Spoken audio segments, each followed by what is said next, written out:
ಕರ್ನಾಟಕ ಸರ್ಕಾರ ಸಮಾಜ ಕಲ್ಯಾಣ ಇಲಾಖೆಯ ಅಡಿಯಲ್ಲಿರುವಂಥ ಕರ್ನಾಟಕ ವಸತಿ ಶಿಕ್ಷಣ ಸಂಸ್ಥೆಗಳ ಸಂಘ ಬೆಂಗಳೂರು ಇದರ ಅಡಿಯಲ್ಲಿ ಸುಮಾರು 836 ಶಾಲೆಗಳು ಇಡೀ ರಾಜ್ಯಾದ್ಯಂತ ಕಾರ್ಯನಿರ್ವಹಣೆಗೊಳ್ತಾ ಇದ್ದು ಈಗಾಗಲೇ ದಿನಾಂಕ 26ರಿಂದ 28ರವರೆಗೂ ಬೆಂಗಳೂರಿನಲ್ಲಿ ನಮ್ಮ ವಿವಿಧ ಬೇಡಿಕೆಗಳ ಈಡೇರಿಕೆಗಾಗಿ ನಾವು ಸತ್ಯಾಗ್ರಹವನ್ನು ಹಮ್ಮಿಕೊಳ್ಳಲಾಗಿತ್ತು.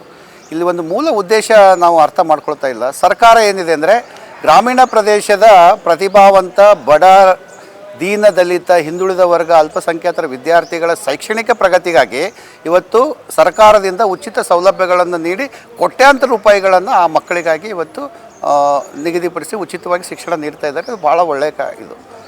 ಆದರೆ ಆ ಒಂದು ಸರ್ಕಾರದ ಯೋಜನೆಯನ್ನು ಉತ್ತಮ ರೀತಿಯಲ್ಲಿ ಅನುಷ್ಠಾನಗೊಳಿಸಿ ಯಶಸ್ವಿಗೊಳಿಸುವಂಥ ಈ ಶಿಕ್ಷಕರಿಗೆ ಯಾವುದೇ ರೀತಿಯ ಸೌಲಭ್ಯ ಕೊಡೋದು ಎಷ್ಟು ಸಮಂಜಸ ಅನ್ನೋದು ಇವತ್ತು ಪ್ರಶ್ನೆ ಆದಂತೆ.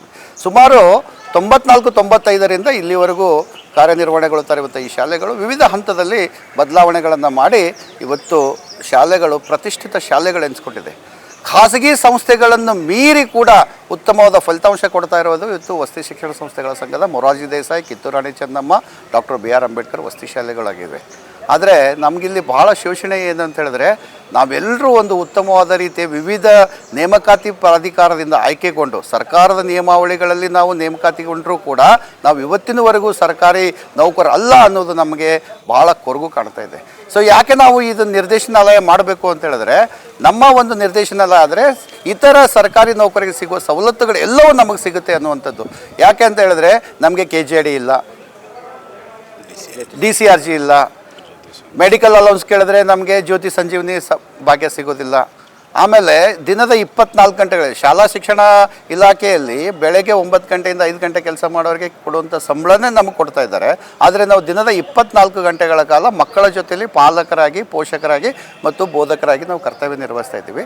ನಮಗೆ ಹೆಚ್ಚಿನ ಸಮಾನ ಕೆಲಸಕ್ಕೆ ಸಮಾನ ವೇತನ ಅಂದಾಗೆ ನಾವು 24 ಗಂಟೆ ಅಲ್ಲಿರೋದ್ರಿಂದ 10% ನಮ್ಮ ವೇತನವನ್ನು ಹೆಚ್ಚಿಗೆಗೊಳಿಸಿ ಅಂತ ನಾವು ಈಗಾಗಲೇ ಸರ್ಕಾರಕ್ಕೆ ಕೇಳಿದ್ದೀವಿ. ಸರ್ಕಾರ ನಮ್ಮ ಈ ವಸತಿ ಶಾಲೆಯ ಶಿಕ್ಷಣ ಏನು ಬರುತ್ತೆ, ಫಲಿತಾಂಶ ಬರುತ್ತೆ, ಅದನ್ನು ತಗೊಂಡಾಗ ನಾವು ಎಲ್ಲರೂ ಸರ್ಕಾರಿ ಶಾಲೆಯ ಸಿಬ್ಬಂದಿಗಳು, ಇವರೆಲ್ಲ ಸರ್ಕಾರಿ ಶಾಲೆಯಲ್ಲಿ ಓದಿದ ವಿದ್ಯಾರ್ಥಿಗಳು. ಆದರೆ ಸೌಲಭ್ಯಗಳನ್ನು ಕೇಳಕ್ಕೆ ಹೋದಾಗ ನೀವು ಸರ್ಕಾರಿ ನೌಕರಲ್ಲ ಅಂತ ಹೇಳ್ತಾರೆ. ಇದು ಯಾವ ನ್ಯಾಯ ಅನ್ನೋದು ನಮ್ಮ ಪ್ರಶ್ನೆಯಾಗಿದೆ.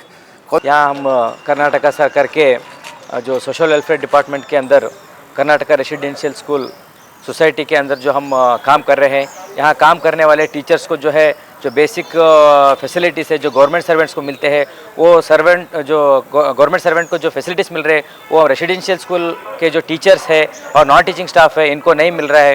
ये हमारे टीचर्स को क्या है, गवर्नमेंट टीचर्स जो है ना 8वीं 9वीं 10वीं 3 क्लास लेते हैं, लेकिन हम जो है 6 स्टैंडर्ड से लेकर 10 स्टैंडर्ड तक 5 क्लास लेते हैं. यहाँ पे जो है डिफ्रेंशिएशन हो रहा है. सो ये डिफ्रेंशिएशन निकालना है. हमारे को भी क्या है गवर्नमेंट सर्वेंट बोल के कंसिडर करना है. जो फैसिलिटीज़ जो आप माइनॉरिटी टीचर्स को देते हैं, जो गवर्नमेंट टीचर्स को देते हैं, वो जो फैसिलिटीज़ है हम रेसिडेंशियल स्कूल एम्प्लॉयज़ को, टीचिंग स्टाफ और नॉन टीचिंग स्टाफ सबको देना है. और यहाँ से क्या है ये जो डिस्क्रिमिनेशन है ये डिस्क्रिमिनेशन निकालना बोल के हम यह मंच जरिए से आपको विनम्र